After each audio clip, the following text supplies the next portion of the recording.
Hey guys, this is Tim Troy89, and today I'm going to do an unboxing of the Game Boy Micro Famicom Edition from Japan. The Game Boy Micro came out in 2004, the same year as the Nintendo DS came out. So unfortunately, the Game Boy Micro never sold too well, or never really received a wide adoption, because of the fact that everyone just bought the Nintendo DS. What sets the Game Boy Micro apart from the other Game Boys is that it is a lot smaller, and it's a much smaller screen, and the screen's much brighter as well.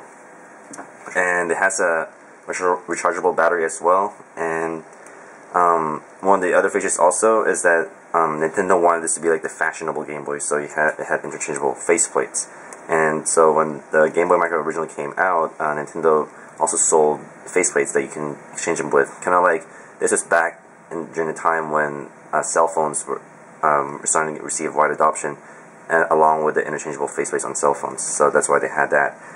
So this is the Game Boy Micro from Japan, the Famicom edition. And you can tell it's the one from Japan because the one from the US is a much different box.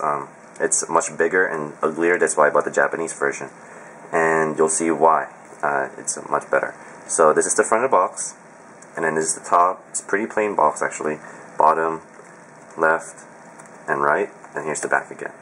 Or the back. And so let's go ahead and open it. And I actually bought this brand new for I think $80, and that's really cheap for a Game Boy that's already been discontinued and is brand new. And again, it's because they had a bunch of these leftovers, and not a lot of people bought them. So this is the inside of the box. It has like a level from Super Mario. It's pretty cool. And you can take it out, and then you'll see Bowser and Mario fighting, which is really cool. The American version did not have this. It just had a big box and like everything crammed in there, pretty much. And let's take the top off. Here's the manual, and it's pretty thick for a Game Boy. I think the first section is just dedicated to not doing like all these safety warnings, like don't put it in a microwave, or don't play it with earphones, or don't play it next to a cup of coffee. So pretty interesting safety warnings here. And like don't play in the hospital or under the sheets. Anyway, here's the little product guide for that time period. And so interesting games that we probably never see. Oh, it's interesting. There's advertisements for the Play-Yan Micro, which is Play-Yan is like the adapter for the Game Boy Advance, which allows you to play like MP3s and videos. And here's the AC adapter, and cloth that you can put it in the little pouch. And here's Club Nintendo. Back then, Nintendo had Club Nintendo already starting up with the cool bonuses and such. And what's interesting, if you see, is this is back in 2005. The Famicom edition was released in 2005. You'll see a QR code.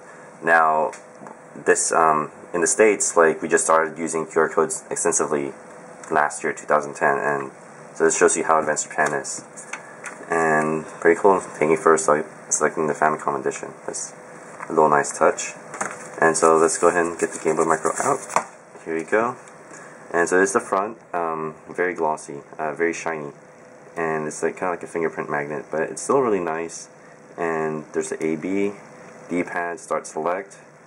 And here's the volume rocker, R trigger, L trigger, extension cable, link cable. The link cable is again different from the original Game Boy Advance since it's smaller.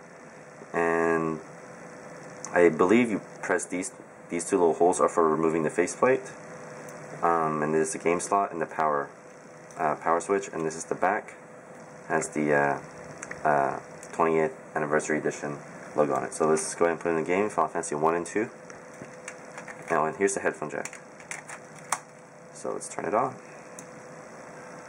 It's really tiny. So, and when you're adjusting the volume, you hear little beeps.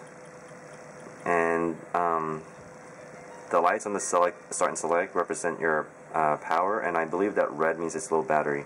I bought this brand new and haven't charged it. As you can see, I haven't even opened the adapter.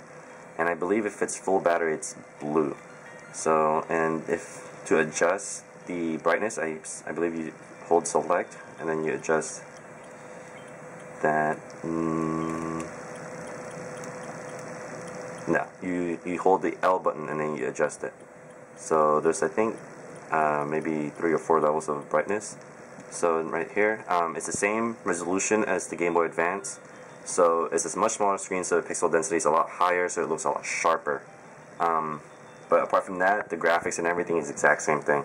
So, well, there you go. So this is the Game Boy Micro. Thanks for watching, and I'd like to give a shout out to Nchu210 for shooting the video. Alright, thank you. Bye-bye.